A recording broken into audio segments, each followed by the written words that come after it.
আসসালামু আলাইকুম প্রিয় দর্শক, আপনাদেরকে শুভেচ্ছা সহ আমন্ত্রণ জানাচ্ছি বাংলা ভিউ সংবাদে। সাথে আছি আমি ইসমত আরা জাহান। প্রথমেই শিরোনাম। করোনা পরিস্থিতির কারণে 5টি আন্তর্জাতিক গন্তব্যে ফ্লাইট স্থগিত করেছে বিমান বাংলাদেশ এয়ারলাইন্স। রায়হান হত্যা মামলার তদন্ত প্রতিবেদন আগামী 2 সপ্তাহের মধ্যে দাখিল করা যাবে, হাইকোর্টকে জানালো রাষ্ট্রপক্ষ। দেশে বেড়েছে কোভিড-19 আক্রান্ত, মৃত্যু, শনাক্ত এবং সুস্থতার সংখ্যা। রায়হান হত্যা মামলার তদন্ত কর্মকর্তা সহ 8 পিবিআই সদস্যের করোনা শনাক্ত। রিমান্ডে অসুস্থ হয়ে পড়ায় হাসপাতালে ভর্তি করা হয়েছে আসামি এসআই আশেক এলাহিকে। সিলেট বিভাগে ফের আতঙ্ক ছড়াচ্ছে করোনা ভাইরাস, গেল 1 সপ্তাহে বেড়েছে মৃত্যু ও শনাক্তের হার। লালমনিরহাটে পুড়িয়ে মানুষ হত্যার প্রতিবাদে সিলেটে আয়োজিত হলো নাগরিক বন্ধন। এতক্ষণ শুনছিলেন শিরোনাম, এবার বিস্তারিত। করোনা মহামারী পরিস্থিতির কারণে 5টি আন্তর্জাতিক গন্তব্য আগামী 30 নভেম্বর পর্যন্ত ফ্লাইট স্থগিত করেছে রাষ্ট্রায়ত্ত বিমান বাংলাদেশ এয়ারলাইন্স। তবে বাকি রুটগুলোতে বিমানের ফ্লাইট চলাচল অব্যাহত থাকবে। সোমবার বিমান বাংলাদেশ এয়ারলাইন্সের ওয়েবসাইটে এ তথ্য জানানো হয়। এতে উল্লেখ করা হয়, আগামী 30 নভেম্বর পর্যন্ত ম্যানচেস্টার, মদিনা, ব্যাংকক, কাঠমান্ডু ও কুয়েত রুটের সব ফ্লাইট বাতিল করা হয়েছে। এসব রুটে ফ্লাইট চালুর দিন ও তারিখ পরবর্তী সময়ে জানানো হবে। গত মার্চের শুরুর দিকে কোভিড-19 মহামারী দেখা দিলে বিশ্বের বিভিন্ন গন্তব্যে ফ্লাইট বন্ধের ঘোষণা দেয় বিমান। পরবর্তী সময়ে পরিস্থিতি কিছুটা উন্নতি হলে ঢাকা থেকে লন্ডন এবং কাতার রুটে ফ্লাইট চলাচল শুরু করে বিমান। এরপর ক্রমান্বয়ে কয়েকটি রুটে ফ্লাইট চালু করে বিমান। সিলেটের বন্দরবাজার ফাঁড়িতে পুলিশি নির্যাতনে রায়হান আহমেদের মৃত্যুর ঘটনায় দায়ের করা মামলার তদন্ত 2 সপ্তাহের মধ্যে শেষ হবে বলে হাইকোর্টকে জানিয়েছেন রাষ্ট্রপক্ষের আইনজীবী। আজ সোমবার বিচারপতি মোহাম্মদ মুজিবুর রহমান মিয়া ও বিচারপতি মহিউদ্দিন শামীমের ভার্চুয়াল হাইকোর্ট বেঞ্চে এ তথ্য জানানো হয়। পরে এ বিষয়ে পরবর্তী শুনানি আগামী 16 নভেম্বর পর্যন্ত মুলতবি করেন আদালত। সিলেটের বন্দরবাজার ফাঁড়িতে পুলিশি নির্যাতনে রায়হান আহমেদের মৃত্যুর ঘটনায় দেশের বিভিন্ন জাতীয় দৈনিক সংবাদ প্রকাশিত হয়।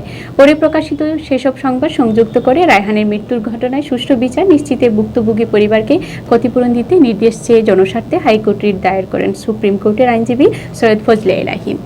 এর ধারাবাহিকতায় আজ বিষয়টি হাইকোর্টে শুনানির জন্য ওঠে। আদালতে রিটের পক্ষে শুনানিতে আবেদনকারী আইনজীবী নিজেই অংশ নেন। রাষ্ট্রপক্ষে শুনানিতে অংশ নেন deputy attorney general Nowruz Mohammad Russell Chowdhury. তিনি আদালতে মামলার অগ্রগতি জানান। দেশে গেল 24 ঘন্টায় কোভিড-19 আক্রান্তর মৃত্যু, শনাক্ত এবং একই সাথে সুস্থতার সংখ্যা এর আগের দিনের চেয়ে বেড়েছে। গতকাল করোনা ভাইরাসে আক্রান্ত হয়ে বাংলাদেশে আরও 25 জনের মৃত্যু হয়েছে। তাদের নিয়ে অদৃশ্য এ ভাইরাসটিতে আক্রান্ত হয়ে বাংলাদেশে মৃতের সংখ্যা বেড়ে দাঁড়িয়েছে 5966 জনে। একই সময়ে আরও 1736 জনের দেহে করোনা শনাক্ত হওয়ায় এই সংখ্যা বেড়ে হয়েছে 4,10,968 জন। সোমবার বিকালে করোনা ভাইরাস নিয়ে স্বাস্থ্য অধিদপ্তরের প্রেস বিজ্ঞপ্তিতে এ তথ্য জানানো হয়। সংস্থাটির অতিরিক্ত মহাপরিচালক প্রশাসন অধ্যাপক ডাক্তার নাসিমা সুলতানা স্বাক্ষরিত সংবাদ বিজ্ঞপ্তিতে আরও উল্লেখ করা হয়, গেল 24 ঘন্টায় নতুন করে যাদের মৃত্যু হয়েছে তাদের মধ্যে পুরুষ 20 জন আর নারী 5 জন। মৃত 25 জনের সকলেই হাসপাতালে চিকিৎসাধীন অবস্থায় মারা যান। বিজ্ঞপ্তিতে বলা হয়েছে, করোনা ভাইরাস শনাক্তে গত 24 ঘন্টায় 113টি পরীক্ষাগারে 12,891টি নমুনা পরীক্ষা করা হয়। পরীক্ষার পর করোনা ভাইরাসে আক্রান্ত নতুন রোগী শনাক্ত হয়েছেন আরও 1,736 জন। ফলে দেশে মোট শনাক্ত রোগীর সংখ্যা দাঁড়ালো 4,10,988 জনে। এ পর্যন্ত মোট নমুনা পরীক্ষার সংখ্যা দাঁড়িয়েছে 23,61,702টি। এতে আরও বলা হয়, গত 24 ঘন্টায় সুস্থ হয়েছেন 1,961 জন। এ নিয়ে মোট সুস্থ রোগীর সংখ্যা দাঁড়ালো 3,27,901 জনে। সিলেটের বন্দরবাজার পুলিশ ফাঁড়িতে পুলিশের নির্যাতনে নিহত রায়হান আহমেদ হত্যা মামলা তদন্তে দায়িত্বপ্রাপ্ত police bureau of investigation PBI এর 8 জন সদস্য করোনা ভাইরাসে আক্রান্ত হয়েছেন। তদন্তের 18 দিনের মাথায় পিবিআই এ তদন্ত কর্মকর্তা মোট 8 জনের শরীরে শনাক্ত হয়েছে করোনা ভাইরাস। গতকাল রোববার রাতে তাদের করোনা ভাইরাস শনাক্তকরণ পরীক্ষার ফলাফল পজিটিভ আসে। কোভিড-19 আক্রান্তদের মধ্যে রায়হান হত্যা মামলার তদন্ত কর্মকর্তা পুলিশ পরিদর্শক মহিদুল ইসলাম সহ পিবিআইর ৫ পুলিশ পরিদর্শক, সহকারী পুলিশ পরিদর্শক ১ জন ও কনস্টেবল ২ জন রয়েছেন। তারা সবাই রায়হান হত্যা মামলার সাথে তদন্তের সাথে সংশ্লিষ্ট বলে জানা গেছে। বিষয়টি নিশ্চিত করে Sylhet PBI police super Khaliquzzaman জানিয়েছেন, বিশেষজ্ঞদের পরামর্শে তাদের চিকিৎসা চলছে। করোনায় আক্রান্তের মধ্যে ৩ জন পুলিশ পরিদর্শক হাসপাতালে এবং হোম কোয়ারেন্টাইনে আরও ২ জন রয়েছেন। গেল ২৩ অক্টোবর পুলিশ সদর দপ্তরের এক আদেশে রায়হান হত্যা মামলার কোতোয়ালি থানা পুলিশের কাছ থেকে তদন্তভার police bureau of investigation PBI স্থানান্তর করা হয়। এদিকে রায়হান আহমদ হত্যা মামলায় আসামি এসআই মোহাম্মদ আশিক এলাহীকে হাসপাতালে ভর্তি করা হয়েছে। রিমান্ডে থাকা অবস্থায় গত শুক্রবার রাতে বুকে ব্যথা অনুভব করলে পরের দিন শনিবার তাকে সিলেটের এমজি ওসমানী মেডিকেল কলেজ হাসপাতালে ভর্তি করা হয়। পিবিআই জানিয়েছে, মামলায় গ্রেপ্তার দেখিয়ে আশিক এলাহীকে গেল ২৯ অক্টোবর থেকে ৫ দিনের রিমান্ডে নেওয়া হয়েছিল। তিনি বন্দরবাজার ফাঁড়ি পুলিশে কর্মরত ছিলেন। সিলেট বিভাগে ফের আতঙ্ক ছড়াচ্ছে করোনা ভাইরাস। গেল এক সপ্তাহে বিভাগে কোভিড-19 আক্রান্ত হয়ে মৃত্যু হয়েছে ৭ জনের। গতকাল মারা গেছেন আরও ২ ব্যক্তি। এদের একজন সিলেট, অন্যজন মৌলভীবাজার জেলার বাসিন্দা। তাদের নিয়ে সিলেট বিভাগে মোট মৃতের সংখ্যা দাঁড়ালো ২৩৩। গেল ২৪ ঘন্টায় সিলেট বিভাগে করোনা ভাইরাস শনাক্ত হয়েছেন আরও ৫৪ জন। একই সাথে সুস্থ হয়ে উঠেছেন ৩৫ জন। বিভাগীয় পরিচালক স্বাস্থ্য কার্যালয় সূত্র জানিয়েছে, আজ সোমবার সকাল পর্যন্ত সিলেট বিভাগে মোট করোনা রোগী শনাক্ত হয়েছেন ১৩,৭৩৩ জন। এর মধ্যে সিলেট জেলায় ৭,৭০৬, সুনামগঞ্জে ২,৪০৮, হবিগঞ্জে ১,৮২৯ ও মৌলভীবাজার জেলায় ১,৭৯০ জন।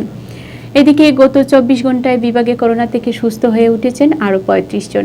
এই ৩৫ জনকে নিয়ে সিলেট বিভাগে করোনামুক্ত হয়েছেন মোট ১২,২২৪ জন। গতকালের নিহত ২ জনকে নিয়ে সিলেট বিভাগে মোট মৃতের সংখ্যা দাঁড়ালো ২৩৩। বিভাগের ৪ জেলার মধ্যে সিলেট জেলায় মারা গেছেন ১৭০, সুনামগঞ্জে ২৫, হবিগঞ্জে ১৬ ও মৌলভীবাজারে ২২ জন। সর্বশেষ প্রাপ্ত তথ্য অনুযায়ী সিলেট অঞ্চলে করোনা আক্রান্ত হয়ে হাসপাতালে আজ ভর্তি আছেন ৫৫ জন। লালমনিরহাটে গণপিটুনি ও পুড়িয়ে মানুষ হত্যার প্রতিবাদে সিলেটের নাগরিক বন্ধন কর্মসূচি অনুষ্ঠিত হয়েছে। ধর্ষণ, পুলিশ হেফাজতে মৃত্যুসহ সাম্প্রতিক নানা অনিয়মের প্রতিবাদে গড়ে ওঠা নাগরিক প্ল্যাটফর্ম দুষ্কাল প্রতিরোধে আমরা এই প্রতিবাদী কর্মসূচির আয়োজন করে। সোমবার বিকেলে সিলেট কেন্দ্রীয় শহীদ মিনারের সামনে আয়োজিত নাগরিক বন্ধনে অংশ নেন বিভিন্ন রাজনৈতিক, সামাজিক ও সাংস্কৃতিক সংগঠনের নেতৃবৃন্দ। এ সময় তারা বলেন, দেশের বিচারহীনতা ও সংস্কৃতি চালু হয় একের পর এক বিচার বহির্ভূত হত্যাকাণ্ড ঘটছে, যার সর্বশেষ উদাহরণ লালমনিরহাটে ধর্ম অবমাননার অভিযোগে এনে নিরীহ মানুষকে গণপিটুনির মাধ্যমে হত্যা ও লাশ পুড়ে ফেলা। এমন নৃশংস ঘটনায় জড়িতদের গ্রেপ্তার ও উস্কানিদাতাদের বিচারের আওতায় আনতে না পারলে দেশে আরও এমন ঘটনা ঘটতে থাকবে, সাধারণ মানুষের জীবন বিপন্ন হয়ে উঠবে। শাহজালাল বিজ্ঞান ও প্রযুক্তি বিশ্ববিদ্যালয়ের শিক্ষক অধ্যাপক ডক্টর নাজিয়া চৌধুরীর সভাপতিত্বে ও দেবাশিস দেবুর সঞ্চালনায় নাগরিক বন্ধন চলাকালীন সমাবেশে স্বাগত বক্তব্য রাখেন দুষ্কাল প্রতিরোধে আমরার সংগঠক আব্দুল করিম কিপ। এতে সংহতি জানিয়ে বক্তব্য রাখেন ওয়ার্কার্স পার্টি সিলেটের সভাপতি সেকন্দর আলী, সিপিপি সিলেটের সাধারণ সম্পাদক আনোয়ার হোসেন সুমন, সম্মিলিত নাট্য পরিষদ সিলেটের সভাপতি মিশপা আহমদ মিশু, বাংলাদেশ পূজা উদযাপন পরিষদের কেন্দ্রীয় সহ সাধারণ সম্পাদক মৃত্যুঞ্জয় বোলা, অদিচি সিলেটের সভাপতি এনায়েত হোসেন মানিক, সম্মিলিত নাট্য পরিষদ সিলেটের সাধারণ সম্পাদক রজত ক্লান্তি গুপ্ত, ইমোজা সিলেটের সাধারণ সম্পাদক সজল ছত্রী সহ আরও অনেকে। এতক্ষণ শুনছিলেন বাংলাভিউ সংবাদ। এরপর প্রচারিত হবে সিলেটের আঞ্চলিক ভাষায় সংবাদ। দেখার আমন্ত্রণ রইল। সাথে থাকার জন্য ধন্যবাদ।